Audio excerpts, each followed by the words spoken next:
नमस्कार, आर्या न्यूज देख रहे हैं आप और मैं आपके साथ अलका सिंह। इस बुलेटिन में हम 5 बड़ी खबरों पर चर्चा करेंगे और सबसे पहले बात करेंगे प्रधानमंत्री मोदी के गुजरात दौरे को लेकर। प्रधानमंत्री नरेंद्र मोदी शनिवार को अपने गृह राज्य गुजरात के दौरे पर पहुंच गए हैं। जामनगर में उन्होंने देर रात रोड शो किया। इस दौरान भारी संख्या में बीजेपी कार्यकर्ताओं का हुजूम सड़कों पर नजर आया। इस दौरे में वो परियोजनाओं का उद्घाटन करेंगे। करीब 52,000 करोड़ की विकास परियोजनाओं की आधारशिला भी रखेंगे प्रधानमंत्री मोदी। पीएम मोदी जिन परियोजनाओं का शिलान्यास करेंगे उनमें स्वास्थ्य, सड़क, रेल, ऊर्जा, पेट्रोलियम और प्राकृतिक गैस, पर्यटन जैसे महत्वपूर्ण क्षेत्र शामिल हैं। इस दौरान प्रधानमंत्री ओखा मुख्य भूमि और बेयत द्वारका को जोड़ने वाले सुदर्शन सेतु का भी लोकार्पण करेंगे, जो कि भारत का सबसे लंबा केबल सेतु होगा। ओखा मुख्य भूमि और बेयत द्वारका द्वीप को जोड़ने वाले सुदर्शन सेतु को करीब 980 करोड़ की लागत से तैयार किया गया है। ये लगभग 2.32 किलोमीटर का देश का सबसे लंबा केबल पुल है। इस सेतु के दोनों ओर श्रीमद् भागवत गीता के श्लोकों और भगवान श्री कृष्ण की छवियों से सुसज्जित एक पैदल पथ है। पैदल पथ के ऊपर हिस्से और सौर पैनल भी लगाए गए हैं, जिसमें 1 मेगावाट बिजली का उत्पादन किया जाता है। यह सेतु परिवहन को सुगम करेगा और द्वारका और बेयत द्वारका मार्ग को यात्रा करने वाले भक्तों के समय में काफी कमी लाएगा। सेतु के निर्माण से पूर्व तीर्थयात्रियों को बेयत द्वारका तक पहुंचने के लिए नौका परिवहन पर निर्भर रहना पड़ता था। इसके अलावा प्रधानमंत्री नरेंद्र मोदी राजकोट, भटिंडा, रायबरेली, कल्याणी और मंगलागिरी में तैयार हुए एम्स का भी उद्घाटन करेंगे और साथ ही पीएम मोदी 200 से अधिक स्वास्थ्य देखभाल बुनियादी ढांचा परियोजनाओं की आधारशिला भी रखेंगे और राष्ट्र को समर्पित करेंगे। वहीं प्रधानमंत्री कर्मचारी राज्य बीमा निगम की 21 परियोजनाओं का भी इस दौरान उद्घाटन करेंगे। इसके अलावा मोदी नई मुद्रा पानीपत पाइपलाइन परियोजना की भी आधारशिला रखेंगे।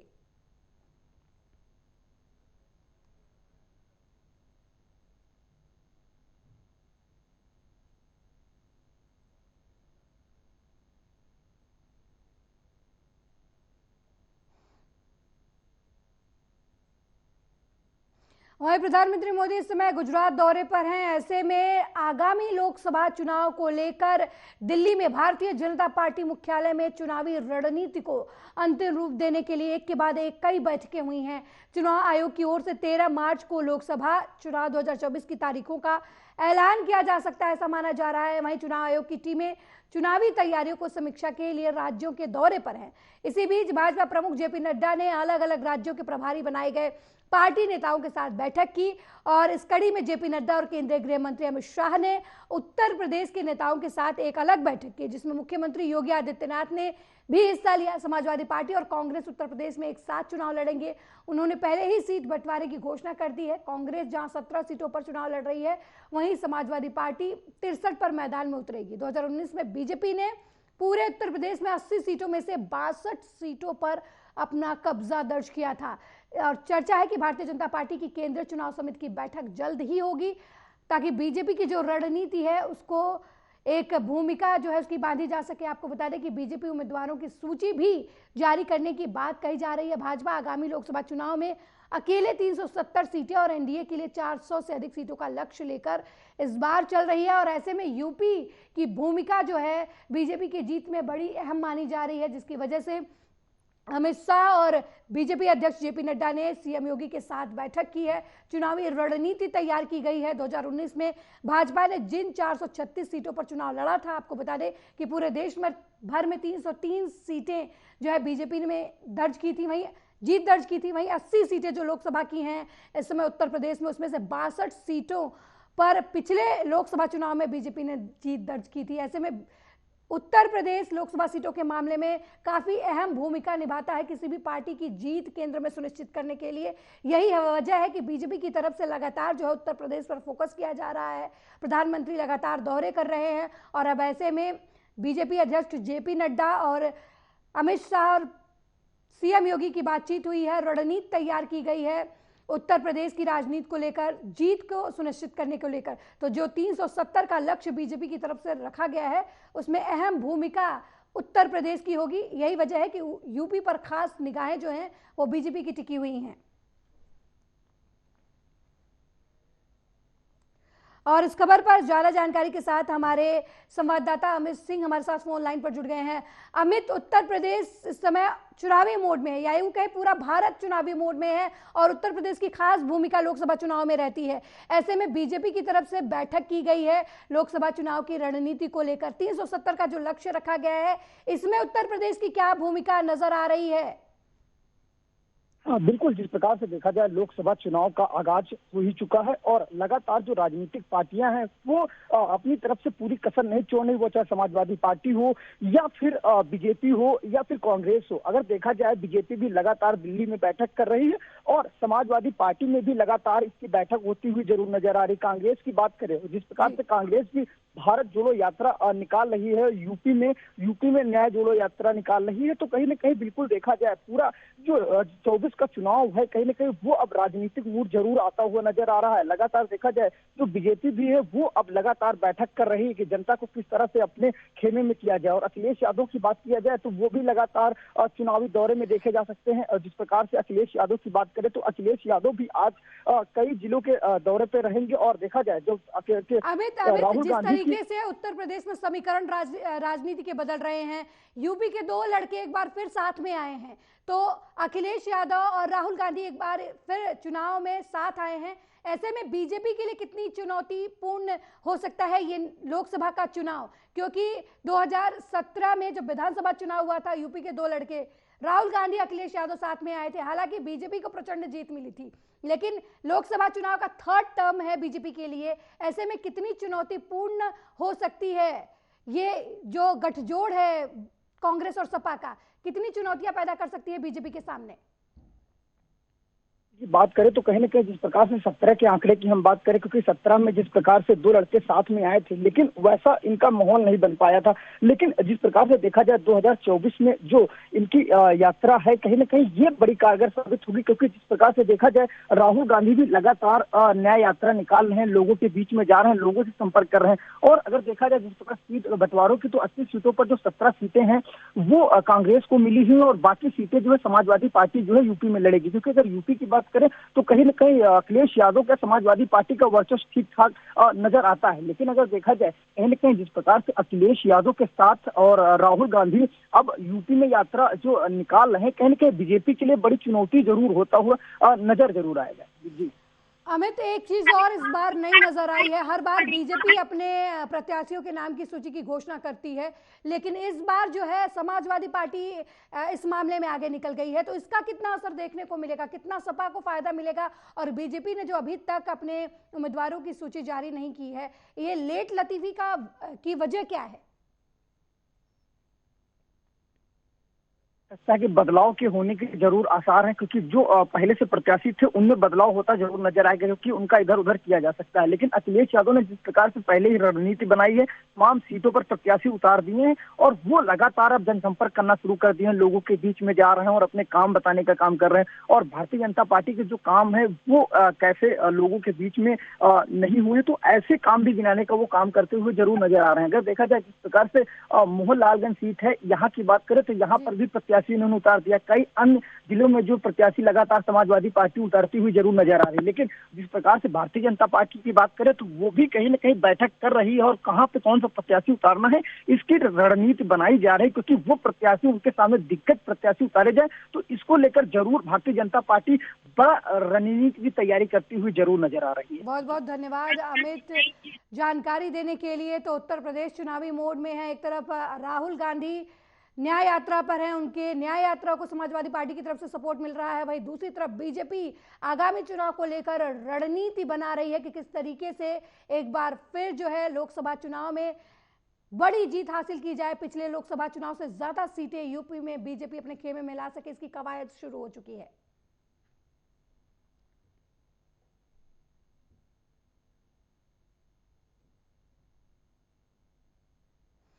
वहीं कांग्रेस सांसद राहुल गांधी की भारत जोड़ो न्याय यात्रा पूरे यूपी से गुजरती हुई आगरा पहुंची है। आपको बता दें कि समाजवादी पार्टी के अध्यक्ष अखिलेश यादव कांग्रेस की न्याय यात्रा में शामिल होंगे। आज वो आगरा में राहुल गांधी के साथ चुनावी कदमताल करते नजर आएंगे।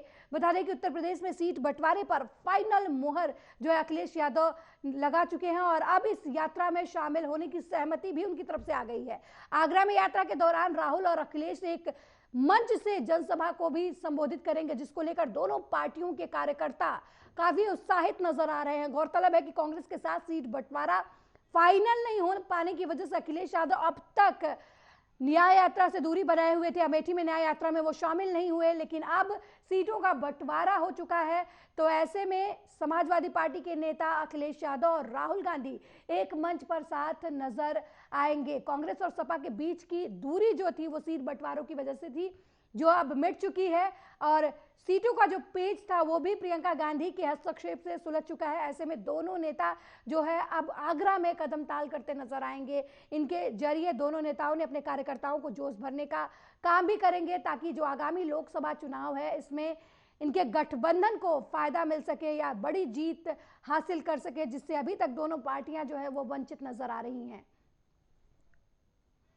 और न्याय यात्रा को लेकर अधिक जानकारी के साथ हमारे संवाददाता अजय यादव आगरा से फोन लाइन पर जुड़ गए हैं। अजय, राहुल गांधी की न्याय यात्रा आगरा में होने वाली है। इसमें ऐसा माना जा रहा है कि राहुल गांधी और अखिलेश यादव एक साथ मंच साझा करेंगे। देखिए अलका जी, आपको बता दें कि आज आगरा में राहुल गांधी की भारत जोड़ो न्याय यात्रा आ रही है, जिसमें अखिलेश यादव भी शामिल होंगे। यह यात्रा करीबन गठबंधन के इंडिया गठबंधन के अलायंस के बाद अखिलेश जी ने जो सीटें क्लियर हुई थी उस पर अपने विचार के बाद उसमें शामिल होने की बात कही है। इसी को देखते हुए आज राहुल गांधी न्याय यात्रा आगरा में आ रही है और सपा अध्यक्ष अखिलेश यादव से जो इसमें शामिल होंगे। यह यात्रा करीबन 2:30 बजे के बाद आगरा में पहुंचेगी थी। अजय यादव, जिस तरीके से इस समय यूपी में गठबंधन करने में सफल रहे हैं, सीटों के बंटवारों को लेकर कांग्रेस और सपा के बीच बात बन गई है, कितना फायदा इनके इस गठबंधन से इन दोनों पार्टियों को होता नजर आएगा? देखिए करीबन 7 साल बाद राहुल गांधी और अखिलेश यादव एक बार फिर शामिल हो रहे हैं, क्योंकि इससे पहले 2017 में विधानसभा में ये लोग शामिल हुए थे और न्याय यात्रा जो निकाली थी पिछली बार भी, तो उसमें ये यहाँ आगरा में एक रैली की थी। उसके बाद अखिलेश यादव और राहुल गांधी एक साथ नजर आए थे, जिसको नाम दिया गया था दो लड़कों की जोड़ी।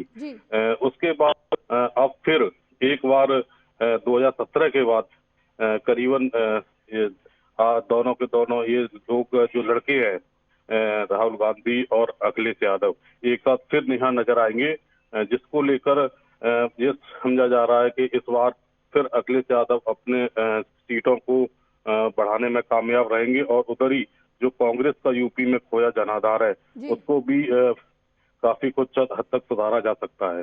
अजय, जिस तरीके से उत्तर प्रदेश में पिछले लोकसभा चुनाव को अगर देखा जाए तो 62 सीटें जो है वो बीजेपी के खेमे में आई थी। ऐसे में खासकर बीजेपी का जो दबदबा था वो कहीं ना कहीं पश्चिमी उत्तर प्रदेश में कमजोर नजर आया था। ऐसे में जो आगरा है वो भी पश्चिमी उत्तर प्रदेश में आता है, तो ये जो गठबंधन, ये जो दो लड़कों की जोड़ी आगरा में नजर आ रही है, क्या बीजेपी के लिए पश्चिमी उत्तर प्रदेश में एक बार फिर जो है ये चुनौती पेश कर सकती है? क्योंकि पश्चिमी उत्तर प्रदेश कहीं ना कहीं बीजेपी जो है उसकी नजर जो है पश्चिमी उत्तर प्रदेश में है कि पश्चिमी उत्तर प्रदेश की सीटों को कैसे ज्यादा से ज्यादा जीता जाए। तो ये किस तरीके की चुनौती पेश करते नजर आएंगे पश्चिमी उत्तर प्रदेश में ये दो लड़के यूपी के?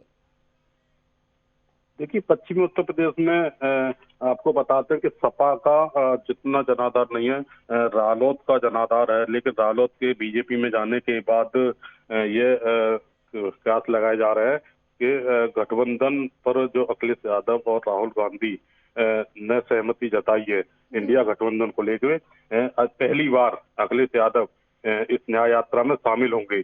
और ये बता दें कि यहाँ से सपा का जो जनाधार है वो है ब्रज क्षेत्र में भी नहीं है, लेकिन शुरुआती कहे तो यहाँ क्योंकि पिछले चुनाव को देखा जाए तो कहीं बहुत ही कम रहा है सीटों में, और जैसे पूर्वांचल हो या आपके आगे मैनपुरी हो या उधर की सीटें रही हो, तो वहाँ सपा का जनाधार रहा है। लेकिन आगरा में कहे जाए तो दलितों की राजधानी भी कहा जाता है। यहाँ किसी समय में बसपा की 9 की 9 विधानसभा थी, लेकिन अभी भी इस समय बीजेपी का जो है वो दोनों सांसद बीजेपी के हैं। लेकिन कहीं ना कहीं अंदर खाने बीजेपी को लेकर उन सांसद जो स्थानीय सांसद हैं उनको विरोध नजर आ रहा है उनका भी। तो इसको लेकर कहीं ना कहीं हो सकता है कि अखिलेश को इसका फायदा मिले। जी बहुत बहुत धन्यवाद अजय जानकारी देने के लिए। उत्तर प्रदेश में आगरा में यूपी के 2 लड़के नजर आ रहे हैं। इनके बीच जो है वो सीटों के बंटवारे को लेकर जो तनातनी थी वो खत्म है। यही वजह है कि आगरा में इस समय राहुल गांधी के साथ आज अखिलेश यादव मंच शेयर करेंगे और बीजेपी के सामने ये दोनों लड़के मिलकर कितनी चुनौती पेश कर सकते हैं या कितनी मुश्किलें खड़ी कर सकते हैं, ये आने वाले समय में पता चलेगा।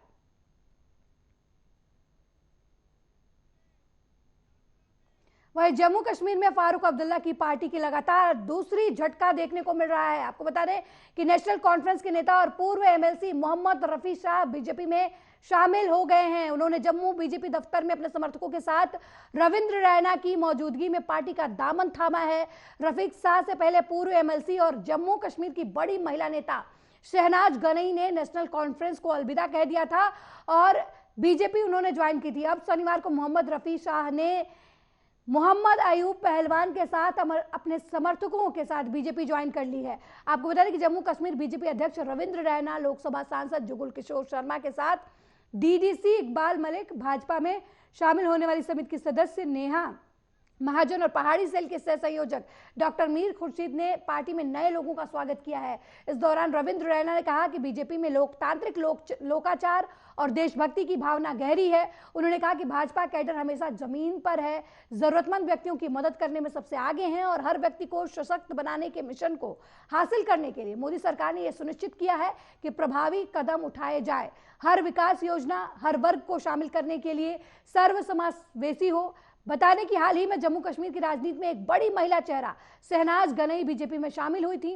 दिल्ली में बीजेपी के राष्ट्रीय महासचिव तरुण चुग और केंद्रीय मंत्री जितेंद्र सिंह ने उन्हें बीजेपी में शामिल कराया था। शहनाज गनई पुंछ जिले की मंडी तहसील से ताल्लुक रखती हैं और उन्हें स्थानीय राजनीति में प्रमुख चेहरा माना जाता है। और अब मोहम्मद रफीक शाह अपने समर्थकों के साथ बीजेपी ज्वाइन कर चुके हैं। ऐसे में लगातार दूसरे दल के नेता बीजेपी में आ रहे हैं जो कहीं ना कहीं जम्मू कश्मीर में बीजेपी के बढ़ते कदम की ओर इशारा करते हुए नजर आ रहे हैं। बीजेपी का जो कद है वो जम्मू कश्मीर में बढ़ता हुआ नजर आ रहा है। और इस खबर पर ज्यादा जानकारी के लिए हमारे साथ जम्मू कश्मीर से हमारे संवाददाता विनीत फोन लाइन पर जुड़ गए हैं। विनीत, जम्मू कश्मीर में लगातार दूसरे पार्टियों से बीजेपी में शामिल होने की होड़ मची हुई है। अब नेशनल कॉन्फ्रेंस के नेता मोहम्मद रफी शाह ने अलविदा कह दिया है नेशनल कॉन्फ्रेंस को और बीजेपी ज्वाइन कर ली है। क्या कुछ इशारा समझा जाए इसे? जम्मू कश्मीर में बीजेपी की जो वो कद है वो बढ़ता हुआ नजर आ रहा है। जी अलका, आपको बता दूं कि लगातार जो है नेशनल कॉन्फ्रेंस को बहुत बड़े झटके जो हैं वो लग रहे हैं, क्योंकि उनके जो दिगावर नेता यहाँ से लीडर्स जो हैं वो पार्टी का दामन छोड़ते हुए नजर आ रहे हैं। क्योंकि पिछले दिनों भी देखा और कल की बात करें तो कल रफीक शाह जो कि कुपवारा जिला यानी कि कश्मीर घाटी कुपवारा जिला से आते हैं और पूर्व एमएलसी रह चुके हैं, नेशनल पैंथर्स पार्टी के वो नेता थे। उन्होंने फिर एनसी ज्वाइन की, नेशनल कॉन्फ्रेंस का दामन थामा और अब कल के दिन देखा हजारों की तादाद में उनके साथ तमाम जो लोग थे वो भाजपा का दामन थामा उन्होंने। और वहां पर जो प्रदेश अध्यक्ष जम्मू कश्मीर के भाजपा के रविंद्र रैना ने मिलकर उनका पूरी पार्टी ने उनका स्वागत किया और बड़ी तादाद में जो है वहां पर ज्वाइनिंग डाली। क्योंकि लोकसभा चुनाव जो है जम्मू कश्मीर में या पूरे भारत देश की बात करूं तो जम्मू उसका बिगुल बढ़ चुका है और तमाम जो पार्टियां और एनसी जो है कहीं ना कहीं डॉक्टर फारूक अब्दुल्ला उनको काफी ज्यादा निराशा देखने को मिल रही होगी, क्योंकि लगातार उनकी पार्टी से जो है तमाम नेता जो है वो भाजपा को ज्वाइन करते हुए नजर आ रहे हैं। और आज की बात करूं तो आज भी बड़ा पद बड़े नेता नेशनल कॉन्फ्रेंस के केडी सिंह, वो आज कुछ ही समय में, कुछ ही देर बाद वो भाजपा का दामन थाम लेंगे और उनका रविंदर रैना, प्रदेश अध्यक्ष भाजपा मुख्य कार्यालय जम्मू में, वहां पर उनका इंतजार करते हुए नजर आ रहे हैं। मगर कहीं ना कहीं ये बता दूं कि इससे जो कश्मीर घाटी की बात करें, जो एक भाजपा का बड़ा टारगेट था कि कश्मीर घाटी में भी सीट मिलनी चाहिए, वो दिखती हुई नजर आ रही है कहीं ना कहीं अलका। जी विनीत, जिस तरीके से अलग अलग पार्टियों के नेता जो हैं वो बीजेपी में शामिल हो रहे हैं, तमाम जब धारा 370 जो है हटाई गई थी, वहां से विशेष राज्य का दर्जा हटाया गया था, तो ये तमाम पार्टियां जो है ये कहती हुई नजर आ रही थी कि जम्मू कश्मीर की जनता जो है वो बीजेपी को कभी माफ नहीं करेगी। लेकिन जिस तरीके से दूसरे पार्टी के नेता लगातार बीजेपी में शामिल हो रहे हैं, इससे ये लग रहा है कि कहीं ना कहीं अब ये लोगों को ये समझ आ चुका है कि बीजेपी जो है वो जम्मू कश्मीर में उसका कद बढ़ रहा है, जनता में उसका समर्थन बढ़ रहा है। यही वजह है कि अपने चुनावी करियर को देखते हुए जो नेता हैं वो बीजेपी में शामिल होते नजर आ रहे हैं। देखिए, मैं ये साफ तौर पर आपको बता दूं अलका कि पहले भी जब चुनावी प्रचार चल रहे थे, 2014 की बात करें, 2019 की बात करें, तो लगातार भाजपा के मैनिफेस्टो में धारा 370 और जम्मू और कांग्रेस मुक्त भारत बनाने की भी बात की गई थी। और जम्मू कश्मीर में आपको बता दें, ललकार रैली थी भाजपा की 2013 में, जिसमें प्रधानमंत्री नरेंद्र मोदी ने उस समय एक बात कही थी कि जम्मू कश्मीर में विकास होगा। और ये एक ऐसे लौते प्रधानमंत्री हैं भारत देश के जिन्होंने जो बात तब कही, और अब जम्मू कश्मीर में ये ऐसे नेता हैं जिन्होंने उसका उद्घाटन भी किया। क्योंकि पहले भी देखा जाता था और जम्मू कश्मीर की जनता जान चुकी है आखिरकार किसके साथ जाना चाहिए। क्योंकि धारा 370 और 35 से जब जम्मू कश्मीर से 5 अगस्त 2019 में हटाया गया, तो उसको लेकर जम्मू की जनता ने, जम्मू कश्मीर की जनता ने इसका वेलकम किया, स्वागत किया। और जब सुप्रीम कोर्ट की तरफ से इसकी पक्की मोहर लगी, तो उसको लेकर भी जनता काफी ज्यादा खुश थी। मगर विपक्षी दल की बात करें तो कांग्रेस होगी, एनसी होगी, पीडीपी होगी, इनका रुख जो था, इनके जो नेता थे, जो इनके पार्टी प्रेसिडेंट्स हैं, पूर्व मुख्यमंत्री रह चुकी हैं महबूबा मुफ्ती, उन्होंने साफ तौर पर इसका बहिष्कार किया कि नहीं, ये गलत हो रहा है, हमारा स्पेशल स्टेटस जो है वो हमसे छीना जा रहा है। मगर कहीं ना कहीं जो जनता है वो जनार्दन है, और जनता ही इसको समझ पाई है। क्योंकि 20 फरवरी की बात करें तो प्रधानमंत्री नरेंद्र मोदी पब्लिक रैली को संबोधित करते हुए उन्होंने सब स्पष्ट कर दिया। और मैं ये भी बता दूं कि अलग अलग पार्टी दलों के, विपक्षी दलों के वहां पर बड़े बड़े नेता प्रधानमंत्री नरेंद्र मोदी को सुनने के लिए पहुंचे थे, उनका भाषण सुन रहे थे। और कहीं ना कहीं लोग अब जान चुके हैं, और साफ तौर पर जो है जम्मू कश्मीर में लगातार मीटिंग्स चल रही हैं भाजपा की मुख्य कार्यालयों में, अलग जिलों के कार्यालयों में, और सब लोग तैयार हैं कि भाजपा आने वाले चुनावों के लिए, और उसके बाद जब विधानसभा चुनाव होंगे उसके लिए भी भाजपा तैयार है। जिस तरीके से दूसरे पार्टी के नेता जो है पीएम मोदी के जनसभा में शामिल हुए थे, पीडीपी संस्थापक नेताओं में से रहे मुजफ्फर हुसैन बेग, जो पहाड़ी नेता माने जाते हैं, वो भी पीएम मोदी की रैली में शामिल होने आए थे। हालांकि उन्होंने इस बात से इनकार किया कि वो बीजेपी में शामिल होने आ रहे हैं, लेकिन उन्होंने पीएम मोदी की नीतियों की बड़ी तारीफ की थी।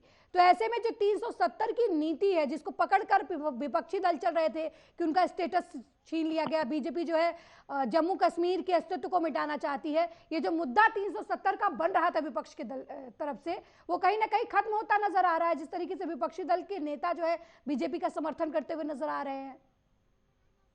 जी बिल्कुल बिल्कुल समर्थन करते हुए नजर आ रहे हैं, मगर ओपनली वो ये बात नहीं कह रहे हैं कि हम भाजपा ज्वाइन करेंगे।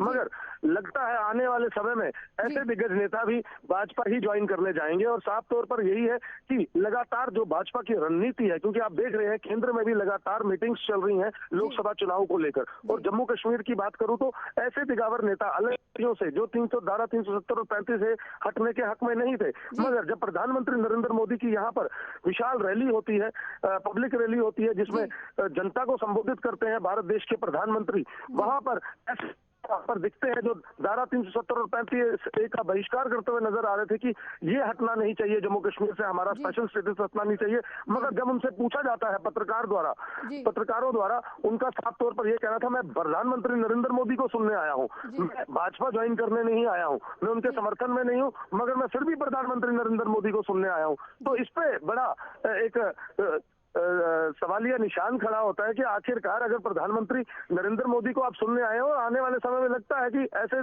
नेता जो है वो भाजपा का दामन जरूर थाम सकते हैं, क्योंकि पिछले दिनों की बात करें, बड़ा नाम जम्मू कश्मीर का लाल सिंह, वो भी कहीं ना कहीं सूत्रों के हवालों से खबर है कि कहीं ना कहीं वो भी भाजपा का दामन थाम सकते हैं आने वाले समय में। और अभी लोकसभा चुनाव आने वाले हैं, क्योंकि कुछ ही दिनों में बिगुल इसका बच जाएगा और लगातार पार्टियां जो है, चाहे वो रीजनल पार्टी हो चाहे वो नेशनल पार्टीज हो, वो तमाम जो है वो अपनी काम में जुटे हुए हैं ताकि किस तरीके से लोकसभा चुनावों को जीता जा सके।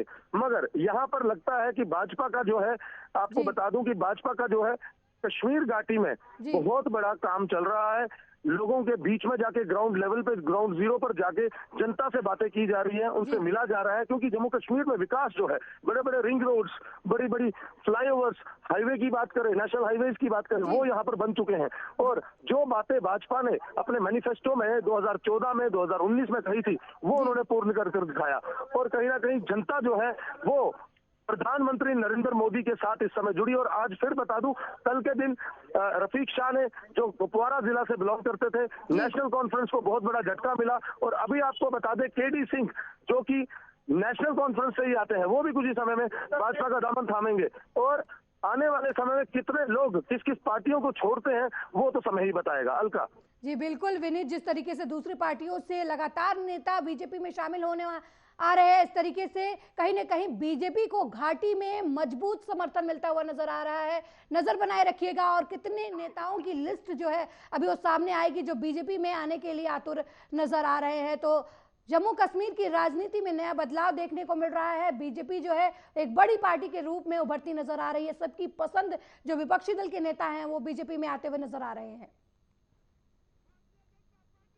20-25 बरस से एक मूवमेंट चला रहा था, जम्मू कश्मीर के पहाड़ी कबीले को हक इंसाफ दिलाने की खातिर, क्योंकि हमारा जो पहाड़ी कबीला है वो 75 बरस पहले रियासत को तोड़कर एक साजिश के तहत गुलामी की दलदल में झोंक दिया गया था।